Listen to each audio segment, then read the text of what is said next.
BJP के लिए राज्यों के चुनाव जितने महत्वपूर्ण हैं, उससे भी ज्यादा पार्टी संगठन का चुनाव जरूरी है।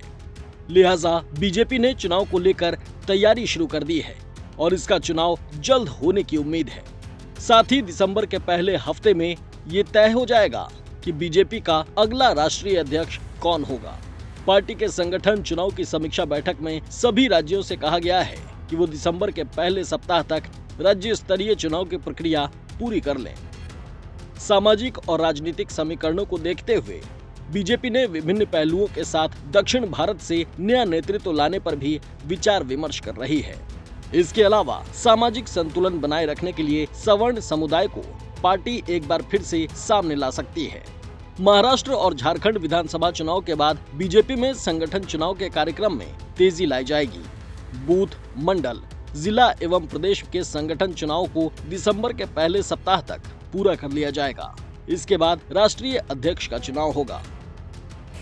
देश के अंदर एक ही लोकतांत्रिक पार्टी है और वो है भारतीय जनता पार्टी, जो हमेशा जनता के बीच में जाती है, अपनी सदस्यता को रिन्यू करती है। 6 वर्ष के लिए हमारे यहाँ सदस्यता होती है और आज सदस्य बन के और ये आदरणीय नड्डा जी के नेतृत्व में जिस प्रकार से 1.5 महीने के अंदर 9 करोड़ सदस्य और आने वाले समय के अंदर 11 करोड़ पूरे होने वाले हैं। पिछली बार भी 11 हुए थे, तो 11 करोड़ सदस्यों में से फिर सक्रिय सदस्य बनाए जाते हैं। उसमें कार्यकर्ताओं का निर्माण होता है और उस कार्यकर्ताओं के बाद में जब हम कार्यकर्ता बना लेते हैं, उसके बाद में हमारे यहाँ संगठन के चुनाव होते हैं। बूथ के चुनाव होंगे, मंडल के चुनाव होंगे, जिले के चुनाव होंगे, प्रदेश का चुनाव होगा। बीजेपी बूथ, मंडल, जिला और प्रदेश के संगठन चुनाव के साथ नए पार्टी अध्यक्ष को जल्दी क्यों चुनना चाहती है, इसका कारण भी समझ लीजिए। दरअसल मध्य दिसंबर से मध्य जनवरी तक खरमास रहता है, इसलिए कोई शुभ कार्य नहीं किया जाता।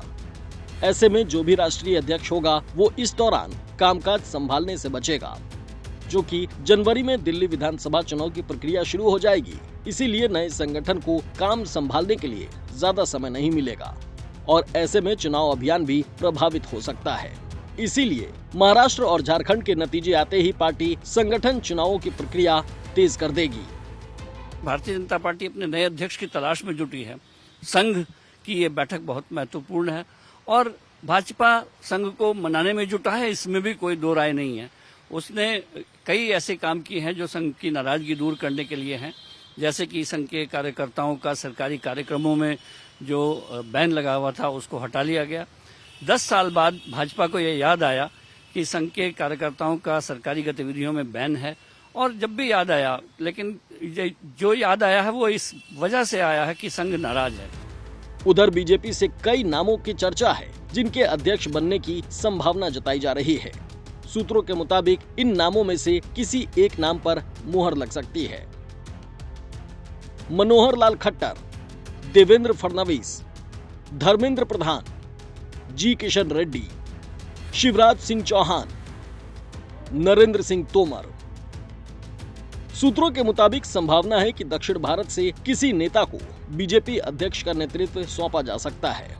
इसके पहले पूर्व प्रधानमंत्री अटल बिहारी वाजपेयी के समय भी उनकी सत्ता के दौरान दक्षिण भारत से बंगारू लक्ष्मण, जना कृष्णमूर्ति और वेंकैया नायडू लगातार 3 अध्यक्ष बने थे।